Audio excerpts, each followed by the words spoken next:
আসসালামু আলাইকুম আপু ভাইয়েরা, আমি রহিমা কুকিং হাউস থেকে বলছি। মেয়েদের কথা বলছি, আপন হয়ে যায় পর, পর হয়ে যায় আপন। মেয়েদের বিয়ে দিয়ে দিলে মেয়েদের একমাত্র ঠিকানা হয়ে যায় স্বামীর বাড়ি। এখানে শ্বশুর বাড়িতে চলে যায় মেয়েরা বাপের বাড়ির ছেলে, এখন শ্বশুর বাড়ি হয়ে যায় মেয়েদের আপন লোক, আপন জন।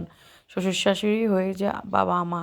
এখন ওইখানে থাকতে হলে ভালো হয়ে চলতে হবে, একটা ভালো মেয়ে হয়ে থাকতে হবে, ভালোভাবে চলতে হবে, ফিরতে হবে, চিন্তা ভাবনা করে শ্বশুর বাড়িতে থাকতে হবে, চলতে হবে, সবাই মন জুগে থাকতে হবে। ওইখানে যদি ভালো হয়ে থাকে তাহলে সবাই বলবো আমার বৌমাটা ভালো, খুব লক্ষ্মী। এখন যদি ভালো না হয়ে চলি তাহলে তো বলবো যে মেয়েটা ভালো না, অমুকের মেয়ে বিয়ে করে আনছি, অমুকের মেয়ে এই করছে সে করছে, কথা বললে শোনে না, এরকম সেরকম অনেক কিছু, অনেক রকমের কথাবার্তা বলবে।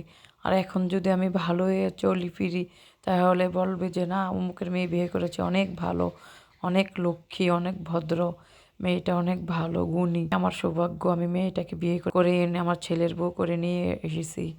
এখন আমারটা আমিই ভালো বুঝি। এখন আমি যদি ভালো হয়ে চলি তাহলে সবাই আমাকে ভালো বলবো, আর আমি যদি খারাপ হয়ে চলি তাহলে সবাই আমাকে খারাপ বলবে। আমি কি চাই বাপের বাড়ি ফেলে দিয়ে শ্বশুর বাড়িতে যেয়ে এখন খারাপ করে চলার জন্য? না, আমি চাই ওইখানে ভালো হয়ে চলো না, ওইখানে যদি ভালো হয়ে চলি তাহলে সবাই আমাকে আদর করে বুকে জড়িয়ে রাখবে। আর এখন যদি আমি ভালো হয়ে না চলি তাহলে তো সবাই আমাকে অনেক কিছু বলবে। আমার মা বাপেরও একটা সম্মান হারানো, আমারও একটা সম্মান হারানো।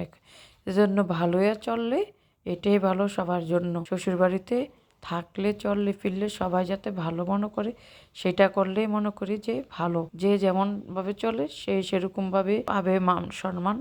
ভালো হয়ে না চললে সম্মান পাবে না। এটা হলো যার যার ব্যক্তিগত ব্যাপার।